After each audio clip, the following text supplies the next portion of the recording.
Yo estuve allí con el Santo Padre. Esta visita fue verdaderamente excepcional.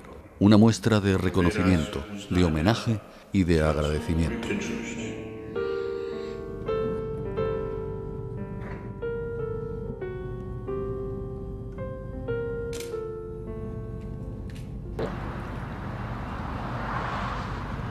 El Señor ha dispuesto que Monseñor del Portillo despendese tutta la vita accanto al Beato José María. El Señor hizo que Monseñor del Portillo gastase toda su vida junto al Beato José María, que fuese siempre un apoyo firme e inquebrantable como la roca. ¿Cómo no recordar aquí unas palabras verdaderamente proféticas que nuestro fundador escribió en el lejano año 1939? En carta a Monseñor Álvaro del Portillo, que tenía entonces 25 años, le llamaba Saxum, roca, y le decía: Saxum, qué blanco es el camino largo que te queda por recorrer, blanco y lleno como campo cuajado. Bendita fecundidad de apóstol, más hermosa que todas las hermosuras de la tierra. Benedetta fecundità d'apostolo, che bella di tutte le meraviglie della terra.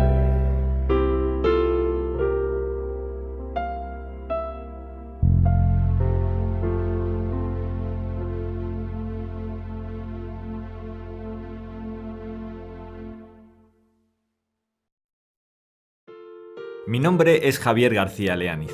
Soy médico pediatra y he tratado a lo largo de mis 40 años de ejercicio profesional a miles de niños y jóvenes adolescentes. Pero hay un niño, un adolescente, que no he podido olvidar a lo largo de mi vida. Era un compañero de pupitre en el Colegio del Pilar. Se llamaba Álvaro del Portillo. Recuerdo que un día amaneció especialmente soleado y don Vicente, el profesor, nos dijo: «Hoy, como hace tan buen día, en vez de dar clase, vamos a dar un paseo por el Retiro». «¡Viva!», grité yo todo contento, levantándome de un brinco y dándole varios abrazos a Álvaro. Pero al profesor no le gustaron nada mis súbitos entusiasmos, y castigó a toda la clase sin paseo.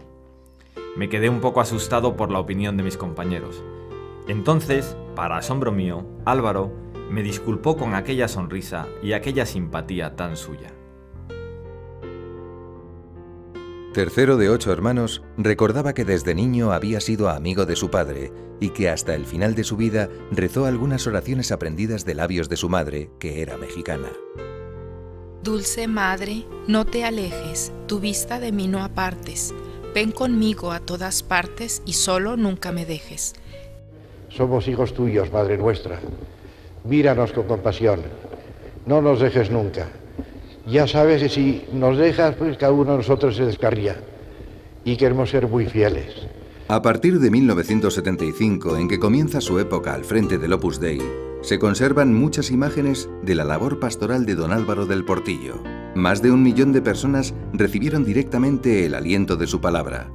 Solo en contadas ocasiones encontramos recuerdos biográficos como este, de 1934, en años difíciles para la Iglesia en España. Íbamos 3 o 4 a hacer a la única iglesia parroquial que había entonces aquí, en que íbamos a dar la catequesis a niños, ahí a San Ramón. Habían organizado a darnos una paliza fenomenal. Y efectivamente, pues a uno le arrancaron una oreja, a mí me dieron con una llave inglesa aquí, y que estuve 3 meses con bastante mal. Lo único que nos dijo es que se había caído por la nieve y que no era nada. Y al día siguiente salió en el periódico todo. No estaban mis padres, estaba mi abuela. Y empezamos todos: ¿pero qué te ha pasado, Álvaro? ¿Pero Álvaro, qué te ha pasado? Y Carlos y yo, que éramos los pequeños, llorábamos. En la revista de los antiguos alumnos de su colegio, un compañero, Fernando Valenciano, evoca años después: Cuando acabó el primer curso de ayudante de obras públicas, aprobó el examen de ingreso en caminos. En octubre siguiente empezó a asistir a las clases de ingeniería por la mañana, por la tarde a las de ayudante. El edificio donde estaban las escuelas era el mismo. Al cabo de un tiempo le llamó el director, Vicente Machimbarrena, que también coincidía para las 2 escuelas. Le rogó que dejara de cursar una de las 2 carreras porque si no, la gente podía pensar que era fácil estudiarla simultáneamente. Quiso estudiar una carrera corta porque le permitiría colaborar en los ingresos de su familia, pues su padre había sufrido un revés económico. Fue en esa época cuando comenzó su trato habitual con San Josemaría. Era un sábado 6 de julio. Y estoy hablando de vida espiritual, de oración, de presencia de Dios, de necesidad de amar al que es el amor, de amar al que es la vida. Al día siguiente solicitó la admisión en el Opus Dei. A partir de entonces, se intensificaría su relación con Dios con la ayuda del mensaje de San Josemaría. Buscar la santidad en la vida ordinaria. La Guerra Civil Española envolvió al país desde 1936 a 1939. Su padre fue detenido. El joven Álvaro del Portillo vivió en la clandestinidad y finalmente fue internado en la cárcel de San Antón. Así lo recordaba muchos años después, en la intimidad, ante un grupo de sacerdotes filipinos. Me metieron a la cárcel porque era de una familia católica. Y alguna vez tuve la pistola puesta en la sien. A los 2 meses salió de la cárcel, permaneció asilado en la Embajada de México y finalmente en la Legación de Honduras, donde ya se encontraba San Josemaría. Aquí en este lugar tan estrecho organizaron poco a poco su vida, los colchones y mantas en este rincón, y los extendían por la noche para poder dormir en el suelo. En 2 pisos de 140 metros cuadrados se agolpaban 90 personas de las más variadas procedencias. Álvaro dibujó la posición en la que ellos dormían. Casi un año después, junto con Eduardo Alastrué y Vicente Rodríguez Casado, decidieron cruzar el frente de guerra y se alistaron en diversos momentos en el ejército republicano. Dentro de los 6 cuerpos con 15 divisiones que formaban el ejército del centro, fueron a coincidir en la misma sección de la misma compañía. El día que llegaron al frente, Vicente obtuvo permiso para ir a una farmacia en Majaelrayo, un pueblo en tierra de nadie. Por su parte, el teniente de la tropa relevada pidió que alguien fuera al pueblo a recoger unos encargos, y después sucedió lo que Vicente contaba años más tarde. Y entonces el teniente mío dijo, pues muy bien, que vaya Portillo. Pero se debía acordar de que el teniente que estaba delante le había dicho que le acompañara siempre a alguien, y entonces dijo, bueno, y que te acompañe tú, y señaló a Eduardo Alastrué. Porque nosotros todo el día 11 estuvimos andando. Dormimos tranquilamente. Íbamos los 3 distanciados uno de otro, con los fusiles en la mano. Tocaron las campanas del pueblo para misa, era el día del Pilar. Cogimos los fusiles, nos los echamos en bandolera y salimos corriendo hacia el pueblo. Y esto nos volvió a salvar la vida, porque unos pastores, como nos vieron en esta disposición agresiva, con el fusil entre las manos, pues creyeron que venía un batallón a atacar el pueblo. Entonces fueron inmediatamente a avisar a los que mandaban la guarnición del pueblo de Cantalojas. Pero como vieron que nosotros íbamos corriendo hacia allá, salieron a recibirnos y entonces nos fuimos directamente todos juntos a la iglesia y allí se celebró la misa y ahí pues muy bien. Y después fuimos a ver al comandante de Estado Mayor, que era el que estaba encargado de los servicios de información. Yo me acuerdo que en un momento determinado, este hombre que estaba tomando notas de lo que estábamos nosotros diciendo, cogió el lápiz o la pluma o lo que fuese y lo tiró indignado sobre la mesa. Y dice, pero ustedes no se dan cuenta de que están viviendo de milagro. Entonces fue la primera vez que yo tuve la sensación de que a lo mejor había vivido un milagro. Hasta entonces no me había dado cuenta. Terminada la contienda, Álvaro del Portillo retomó su vida profesional y poco después comenzó a ser el colaborador más estrecho de San Josemaría. En 1943 le encargó acudir a Roma para solicitar la primera aprobación jurídica del Opus Dei ante la Santa Sede.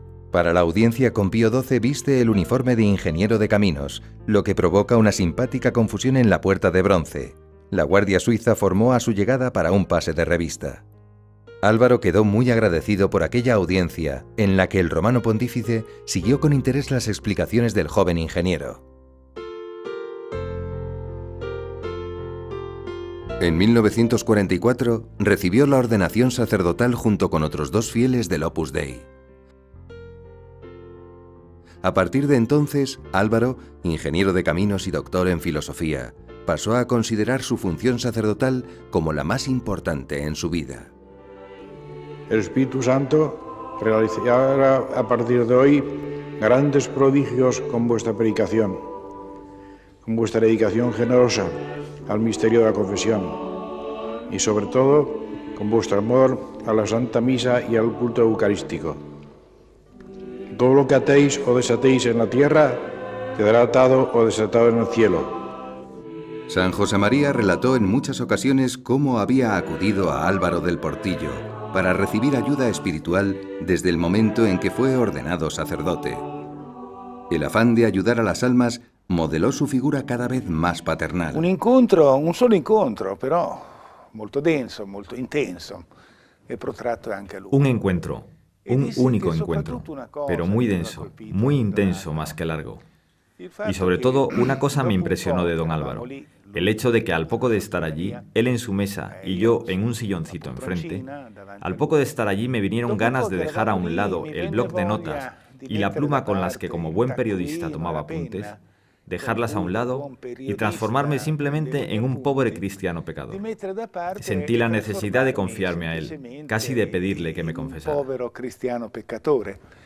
Cioè sentì il bisogno, come dire, di confidarmi con lui, quasi di chiedergli di confessare. Álvaro del Portillo, con la confianza de San José María, volvió a Roma en 1946 para tramitar un nuevo paso en el camino jurídico del Opus Dei. Por sugerencia, entre otros, de Monseñor Montini, futuro Pablo VI, San José María decidió trasladar la dirección del Opus Dei a Roma. Don Álvaro fue su brazo derecho en la expansión por Italia y el hombre de los recursos económicos imposibles para construir la sede central y albergar a los cientos de personas que acudirían de todo el mundo. Necesitábamos en Roma una vez un terreno para que sirviera de pulmón a aquella gente joven de todo el mundo que está allí estudiando. Y se me acercó Álvaro del Portillo y me dije, padre, necesitaríamos esto. ¿Y qué vamos a hacer? Con la colaboración de un benefactor, don Álvaro promovió una acción cooperativista que permitió conseguir los terrenos. Hiciste propietarios a unos 300 campesinos. En el Observatorio Romano salió un artículo largo de alabanza. El buen hacer del joven sacerdote se valora en el Vaticano. En 1947 fue nombrado secretario de una comisión y ya no dejó de colaborar con la Santa Sede hasta el final de sus días. Así refería a su madre su jornada habitual en 1954. Por las mañanas me dedico sobre todo al trabajo en la curia romana, asuntos de la Santa Sede, informes sobre asuntos que me encomiendan las sagradas congregaciones para que los estudie. De esta manera, tengo la alegría de poner mi granito de arena en cosas que interesan a la Iglesia Universal. Por las tardes me dedico exclusivamente, por regla general, al trabajo de la obra. Preocupaciones, como es lógico, no faltan, pero son preocupaciones que no llegan a preocupar porque sé que cuento con muchísima ayuda, concretamente con tus oraciones por la obra y por mí. El 11 de octubre de 1961 se abrió la primera sesión del Concilio Vaticano II. Don Álvaro, que había colaborado los 2 años anteriores en la preparación, fue designado perito de 3 de las 10 comisiones del concilio y secretario de una, la del clero y el pueblo cristiano.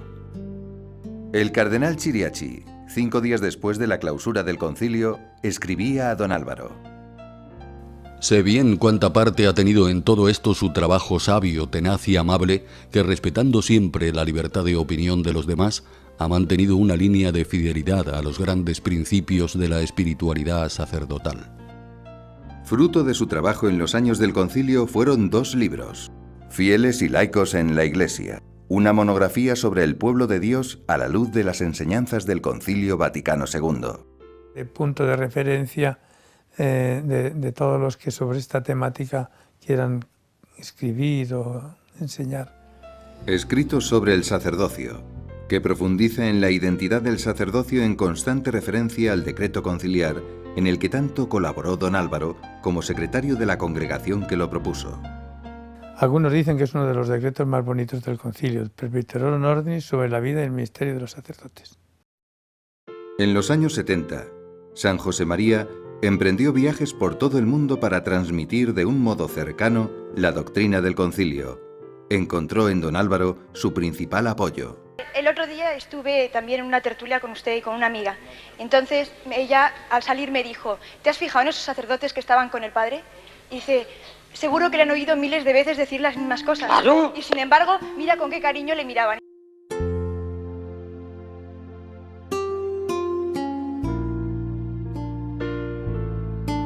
Álvaro, tú llevas tantos años junto a mí. Bendice conmigo a los hermanos tuyos. En el nombre del Padre, del Hijo y del Espíritu Santo.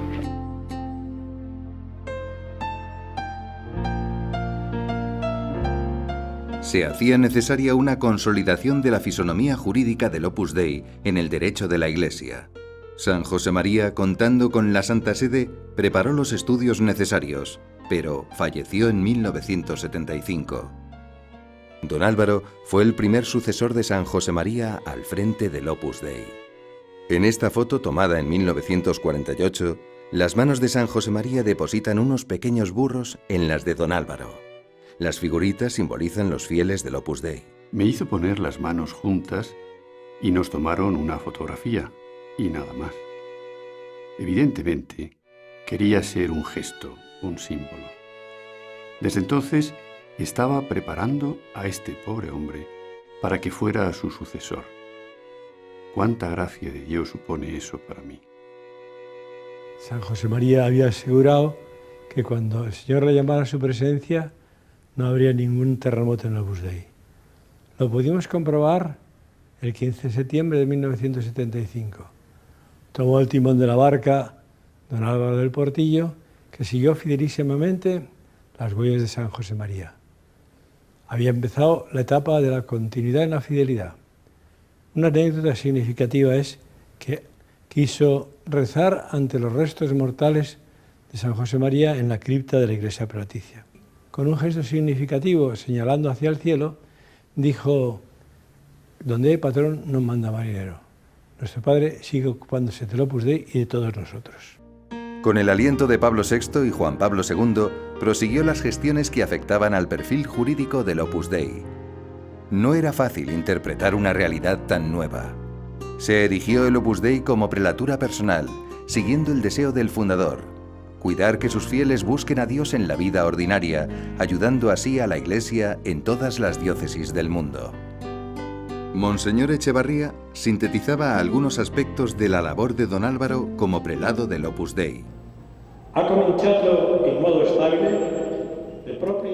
Ha comenzado las actividades apostólicas en 21 nuevos países. Ha emprendido iniciativas apostólicas de amplísima incidencia pastoral. Y todo esto teniendo siempre presente el bien de la Iglesia universal y de las iglesias particulares.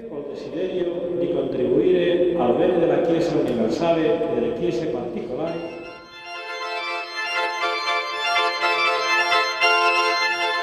År 1982 berättade En el año 1982 le contó don Álvaro al Papa que tenía planes para establecer el Opus Dei en diversos países en Asia, muy lejos. Y Juan Pablo II le dijo solo: ¿y en los países nórdicos? ¿Cuándo van a empezar ahí? Y esto hizo que don Álvaro cambiara sus planes y decidiera empezar con la labor apostólica en Suecia. Eso era muy característico en él, una enorme disponibilidad para lo que el Papa quisiera y lo que la Iglesia necesitase. Por eso vine a Suecia. Yo era entonces todavía muy joven y no llevaba aún mucho tiempo en el Opus Dei, pero esto era también muy característico en él. Tenía una gran confianza en todas las personas, en lo que hay de bueno en cada uno.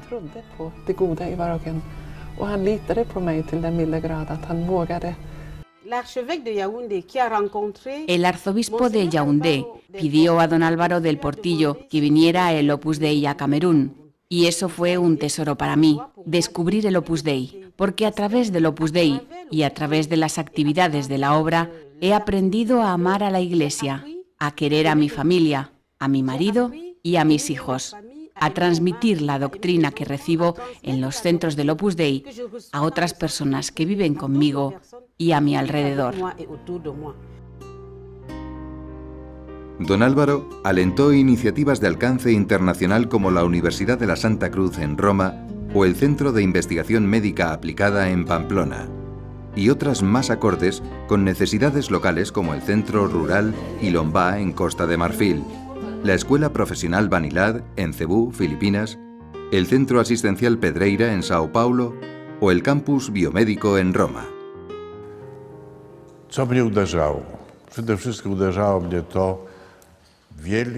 ¿Qué me llamaba la atención? Sobre todo me llamaba la atención la gran responsabilidad por la vida de la Iglesia, las ganas de ayudar en todas las actividades de la Iglesia con la oración y con la fidelidad a la doctrina. Pertenezco al Instituto Hijas de Santa María del Corazón de Jesús, un instituto al cual don Álvaro del Portillo ayudó muchísimo a través de nuestra madre fundadora, la Madre María de Jesús Velarde. Nos tomó a todas como hijas suyas, especialmente a nuestra madre, y metió muy dentro de su corazón nuestro instituto, al cual pues amaba mucho, como amaba todas las instituciones de la Iglesia. En sus viajes pastorales ponía en práctica la siembra de paz que predicaba. Hemos de ser sembradores de paz y de alegría. Llevar la paz de Cristo a todas las personas. Jesucristo que decía, mi paz os dejo, mi paz os doy. Pues esto podemos hacer nosotros, dar paz y dar alegría a otras personas, comunicando gratuitamente, dando gratuitamente a los demás lo que gratuitamente ha recibido de Dios nuestro Señor.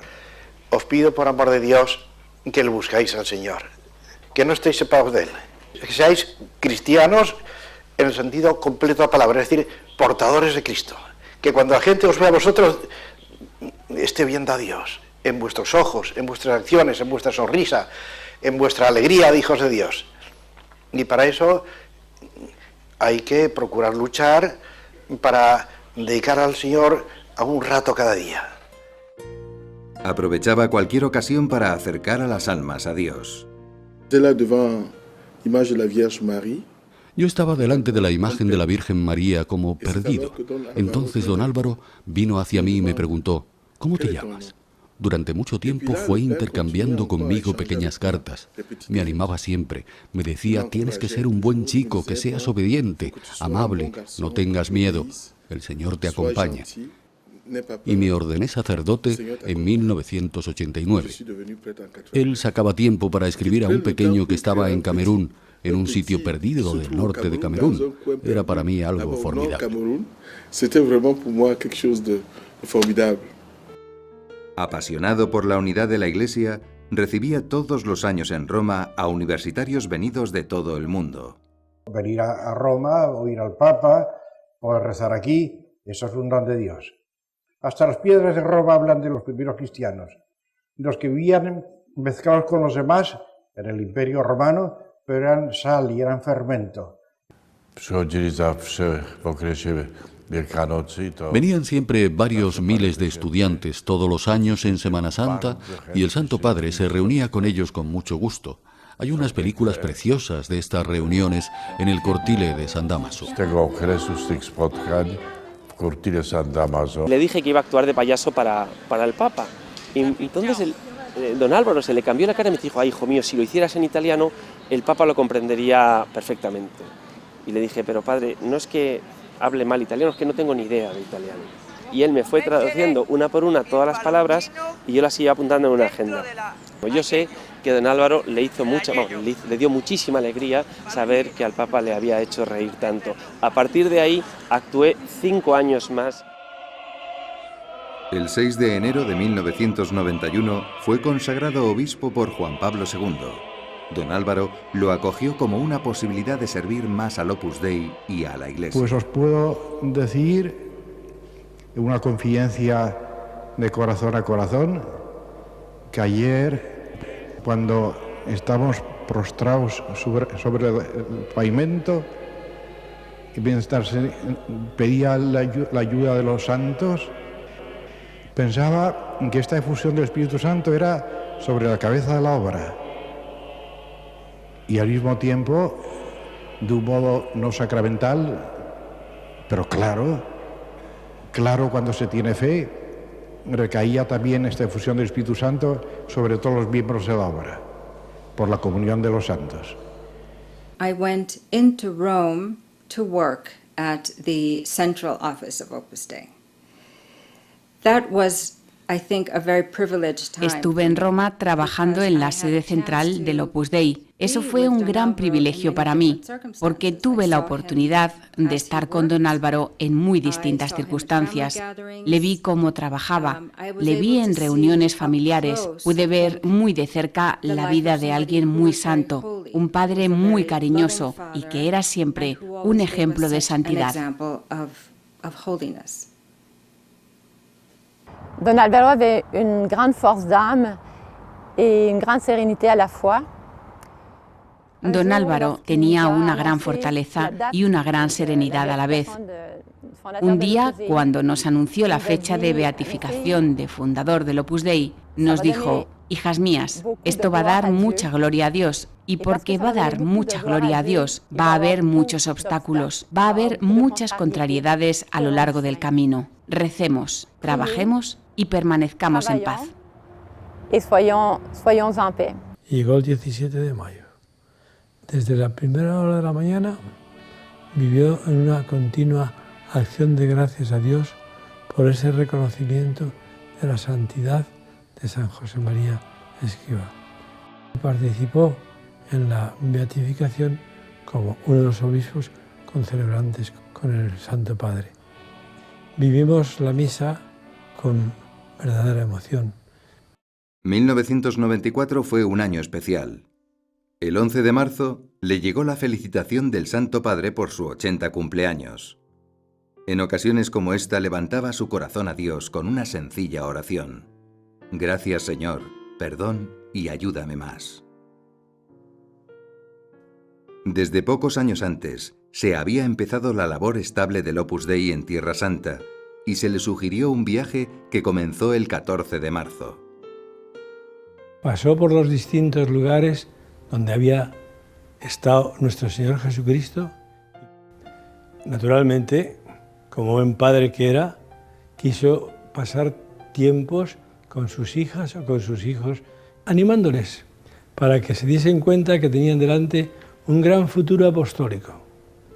La víspera de su muerte celebró por última vez la Eucaristía en el lugar donde Cristo la había instituido 20 siglos antes. Una misa en la que se advertía su recogimiento habitual con ánimo de identificarse con ese Cristo que baja a tierra en el sacrificio del altar.